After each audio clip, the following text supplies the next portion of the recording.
மச்சான் நேத்து உங்க அப்பா என்ன கழி வெளியே திட்டினான்டா, ஒரு வார்த்தை கூட நான் சொல்லவே இல்லடா. வீட்டுல இது வந்து விசாரிச்சானா? அட ஏமாமா, அந்த ஆளை பத்தி உனக்கு தெரியாதா? நேத்து சாப்பிட்டுட்டே இருந்த மாமா, வந்து அப்படியே நெஞ்சு மேல வதிக்கிறான் மாமா. அப்படியே அழுதுட்டேன், என்ன பண்றது தெரியல எனக்கு. அவனை அக்கா புருஷன் நினைக்கிறான் மாப்பிள்ள, எல்லாம் இப்பயே பொழந்துறான்டா அவனை கூப்பிட்டு. நான் வந்து சின்ன பிள்ளை தான் அவனுக்கு அறுவரை சொல்லிட்டு இருக்கேன், அவன் கேட்கவே மாட்டேங்கிறான். சின்ன பிள்ளைல விட்டு அடிக்கிறதே ஒரு வேலையா வச்சுக்கிறான்யா. பாத்துக்கலாம் விடு, எங்க போயிட போறான் அவன். எங்க போனாலும் இங்க சுத்தி தான் வந்தான்டா மச்சான். உனக்கு எல்லாம் தெரியுதியா, நான் என்ன பண்ண சொல்லியா? அத என்ன அப்படியே போட்டு அடிக்கும் போது நான் அப்படியே உடம்புலாம் நடுக்குது மாமா. அந்த வண்டியில காக்கா ஆகி போனதே என்ன போட்டு அடிக்கிறான் மாமா.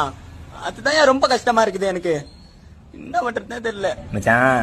அவன் அந்த ஆள்லாம் ஒரு ஆளுன்ட்டு அவன்லாம் போய் அடிச்சு விடாதே. இங்கே சேர்த்துட்டானா நம்ம தான் தூக்கி போடணும். ரொம்ப காய்ச்சலாவுண்டா, பாத்தடி. அட போயா. ஐயா அப்ப அப்படி நீங்க கோவப்பட்டு போய் அடிச்சு நவுத்த போறீங்க ஆளப்ப.